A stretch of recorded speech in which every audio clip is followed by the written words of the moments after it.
Hello everyone, this is Tanishta, child psychologist, interventionist, and therapist. So, today the discussion will be an interesting part as um, many of the parents has come up with a lot of anxiousness about their child's behavior, and this video is specifically for them, for the parents. So, what will be the topic of discussion? Let me give you a hint. An uncontrollable outburst of anger and frustration, typically in young child. Yes, you get it right. Today we will be discussing about temper tantrum of young child. In this 2 year, specifically we have seen there are a lot of changes in our child or in any child. Why these changes are coming and how to handle those. Though it's a long discussion, but I will try to break this video into small parts so it will be easier for you to understand. So, a child kicking and screaming in response to be told to turn off the TV or to give up his mobile, to stop his play, or in the market area when he needs something, he is throwing tantrum as his mother or father has refused to give him the specific thing or toy.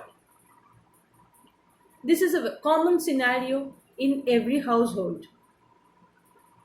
But what to do when your child is throwing that tantrum? How to handle it? First, let us identify, and you can do it much easily. Why I'm telling about identification? Because we should know what is the trigger point, कहाँ से शुरू होता है, ये जानना बहुत ज़रूरी है. उसके बाद हम मेथड पे जा सकते हैं, टिप्स दे सकते हैं, लेकिन सबसे पहले आपको जानना बहुत ज़रूरी है कि कैसे होता है. आप घर पे एक चार्ट बना सकते हैं जिसे हम लोग ABC चार्ट बोलते हैं. आपको पता है कि आपका बच्चे का बिहेवियर क्या है. तो ABC क्या होता है? एंटीसीडेंट. एंटीसीडेंट मतलब बिहेवियर के ठीक पहले बच्चे का एटीट्यूड कैसा था, और फिर बिहेवियर जैसे kicking, throwing, spitting, self harming, आपको मारना, थ्रोइंग ऑफ ऑब्जेक्ट्स, और उसके बाद कंसिक्वेंसेस क्या होता है. आप एक पेपर पे ABC करके बना सकते हैं. जैसे एंटीसीडेंट, आपके बच्चे का बिहेवियर से पहले का एटीट्यूड कैसा रहा. शांत था, सडनली हो गया, सडनली वायलेंट हो गया, या बच्चे ने आपको बहुत बार बोला उसके बाद वो उस बिहेवियर पे आ गया. What ever is the thing, वो आपको एंटीसीडेंट में लिखना है. और फिर आपको जाना है बिहेवियर में. क्या बिहेवियर कर रहा है बच्चा? अपने आप को काट रहा है, आपको काट रहा है, या चीज़ें इधर उधर थ्रो कर रहा है, डैमेज कर रहा है चीज़ें, जैसे रिमोट को फेंक देना या मोबाइल को फेंक देना. क्या कर रहा है? वो आ रहा है बिहेवियर में. और फिर आता है कंसिक्वेंसेस, कि बच्चे ने उस बिहेवियर के बाद क्या किया या आपने कौन सा स्टेप लिया उस पर्टिकुलर बिहेवियर के बाद. जब आपको ABC का चार्ट आप इस्तेमाल कर पाएंगे बच्चे पे, तो बहुत इजी होगा कोई भी काउंसलर के पास जाके आपको बोलना कि मैम ये है बच्चे का बिहेवियर, इतना टाइम रहता है ये बिहेवियर, क्योंकि वो टाइम स्पैन होता है. और आपको ट्रिगर भी पता चल जाएगा कि ट्रिगर क्या है और कैसे आपको उस ट्रिगर के टाइम में हैंडल करना है बच्चे को. मोस्ट ऑफ द टाइम हम यही बताते हैं कि आपको शांत रहना चाहिए. अगर बच्चा टैंट्रम थ्रो कर रहा है तो आप भी बच्चे के साथ टैंट्रम थ्रो नहीं कर सकते. आपको शांत रहना है, पेशेंस रखिए.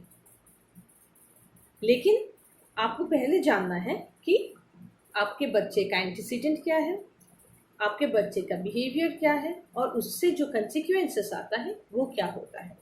अगर आप ये जान जाएंगे, उसके बाद किसी भी बच्चे पे कोई भी काउंसलर काम कर सकता है और बहुत इजीली कर सकता है, और सिर्फ काउंसलर नहीं, आप भी बच्चे के ऊपर काम कर सकते हैं।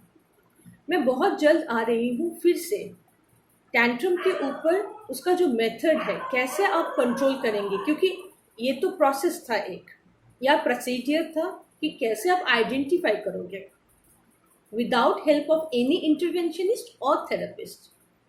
तो अभी आपको पता चल गया कि आप कैसे इंटरवेन कर सकते हो। इसके बाद जो आएगा वो मेथड आएगा या टिप्स आएगा, जो बहुत जल्द मैं लेके आऊँगी, and it will be helpful for you to control those behavior those are troubling. Not only now the school has shifted at home, so the parents are handling a lot.